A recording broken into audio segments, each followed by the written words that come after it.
অনেকদিন ধরে আমি চুলার কাছে যাচ্ছি না, এভাবে আরো বেশ কিছুদিন কাটাতে হবে। চোখের অপারেশন গুলো খুবই সেনসিটিভ হয়, আর যেহেতু কসমেটিক সেলাই দেওয়া থাকে সেজন্য আগুনের তাপে রান্নাবান্না না করাই ভালো।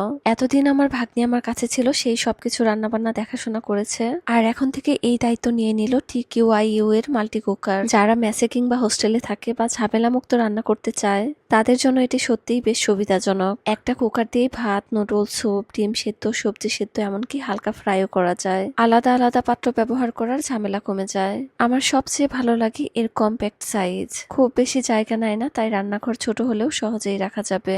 ব্যবহার করাও বেশ সহজ।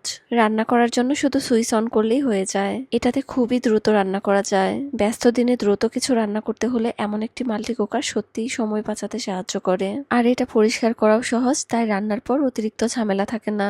তোমরা যদি এমন একটি মাল্টি কুকার খুঁজে থাকো যা দৈনন্দিন ছোটখাটো রান্নার কাজ সহজ করে দিতে পারে, তাহলে TQIU এই পেজ থেকে মাল্টি কুকারটি দেখে নিতে পারো। আমার কাছে এটি বেশ ব্যবহারিক একটি কিচেন অ্যাপ্লায়েন্স মনে হয়েছে। আমার আজকে সকালের নাস্তা আমি এই মাল্টি কুকারেই রেডি করে ফেললাম, পরোটা আর ডিম ভাজি। পরোটা ভাজতে গিয়ে এই মাল্টি কুকারের আরো ভালো একটা দিক আমার চোখে পড়লো। পরোটা ভাজার জন্য যতটুকু তেল দিয়েছিলাম সেটা প্যানেই রয়ে গেছে, কিন্তু আবার পরোটাটাও খুব সুন্দর করে ভাজা হয়েছে। সকালের নাস্তা কমপ্লিট করে চলে গেলাম আরহামের স্কুলে। আজকে আরহামের ফাইনাল এক্সামের রেজাল্ট হবে। অনেকদিন পর আরহাম তার স্কুলে গিয়ে মিসদের দেখে এবং বন্ধুদের দেখে খুব খুশি হয়েছে। রেজাল্ট কার্ড পেয়ে আরহাম খুব খুশি। মাশাআল্লাহ, সে সব সাবজেক্টেই খুব ভালো করেছে।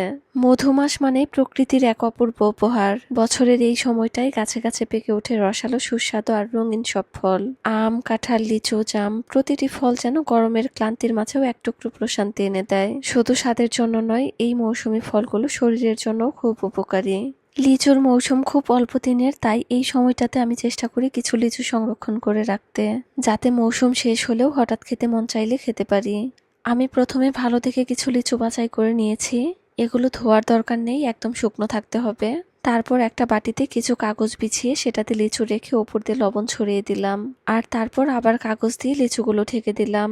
ঋতুর ফল ঋতুতেই সবচেয়ে ভালো লাগে, তবে একটু পরিকল্পনা করে সংরক্ষণ করলে মৌসুম শেষ হলেও প্রিয় ফলের স্বাদ থেকে পুরোপুরি বঞ্চিত হতে হয় না। শুধু স্বাদের জন্য নয়, এই মৌসুমী ফলগুলো শরীরের জন্যও খুব উপকারী।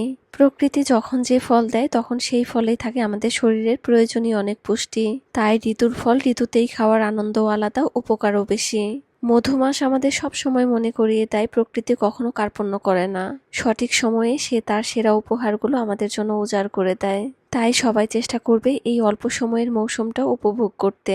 পরিবারকে নিয়ে এবং বাচ্চাদেরকে নিয়ে মৌসুমী ফল খাও, আর প্রকৃতির এই মিষ্টি দানকে কৃতজ্ঞতার সঙ্গে গ্রহণ করো। আরহামের এক আঙ্কেল